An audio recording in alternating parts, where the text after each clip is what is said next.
राम जय हनुमान संकट मोचन कृपा निधान। आज जो है हम लोग श्री रामचरित्र मानस के दोहा 37 का जो है पहले अवधि में और फिर बाद में हिंदी में अनुवाद सुनेंगे और ध्यान से सुनेंगे और बार बार सुनेंगे, तभी जाके हमको ज्ञान होगा। क्योंकि हम लोग जब पहले किसी को एक बार पढ़ते हैं तो उतना नहीं आता, जितनी बार बार पढ़ते हैं उतना ही ध्यान भी आते रहता है और याद भी हो जाता है। हमारी परंपरा में श्रुति के साथ कंठस्थ की व्यवस्था थी, लेकिन आजकल तो ऐसा नहीं हो पाता है। कम से कम बार बार सुनने से भी, श्रुति करने से कंठस्थ जरूर हो जाता है।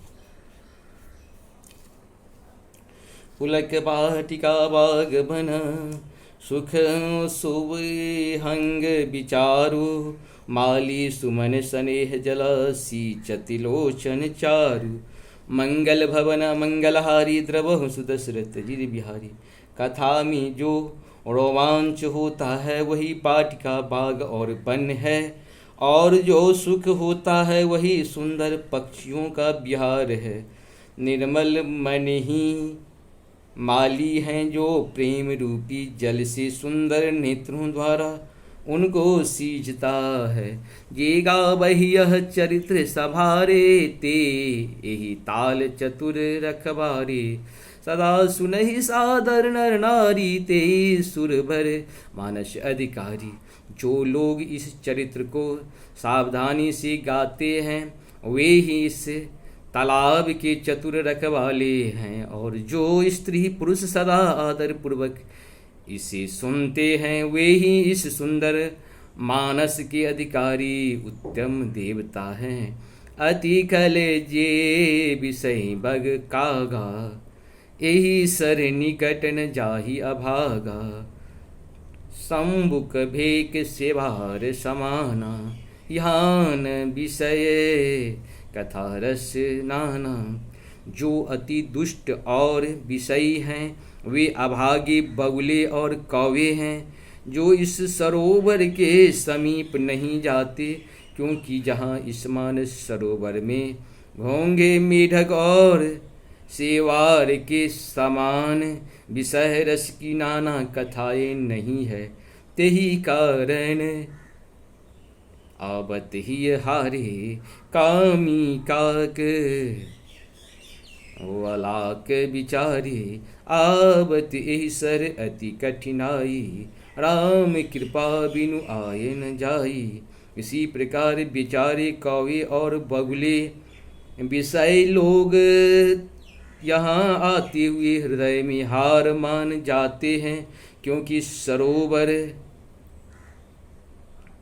तक आने से, इस सरोवर तक आने से कठिनाइयाँ बहुत है। श्री रामचंद्र जी की कृपा बिना यहाँ नहीं आया जाता। कठिन कुसंग कुपथ कराला, तिनके बचन वाग हरि ब्याला। गृह कारण नाना जंजाला, ते अति दुर्गम शैल विशाला। घोर कुसंग ही भयानक बुरा रास्ता है। उन कुसंगतियों की वचन ही बाघ, सिंह और सांप हैं। घर के काम काज और गृहस्थियों की भांति भांति के जंजाल ही अत्यंत दुर्गम बड़े बड़े पहाड़ हैं। वन बहु विषम मोह मद नाना, नदी कुतर्क भयंकर नाना। मंगल भवन मंगलहारी द्रवहु सुदशरथ भरी।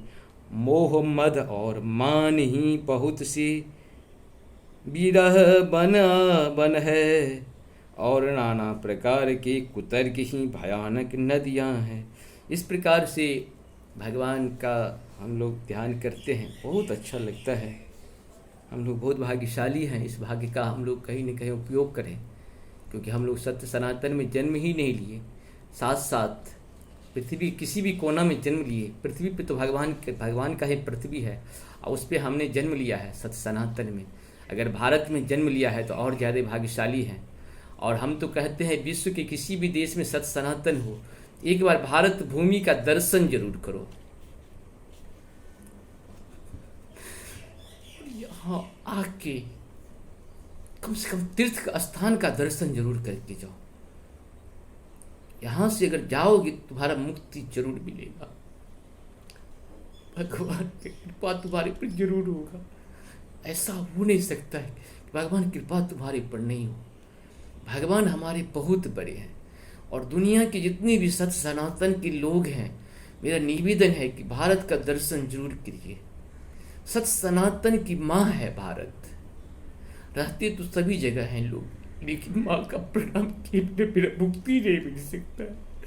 माफ कीजिएगा प्रभु जी, क्षमा।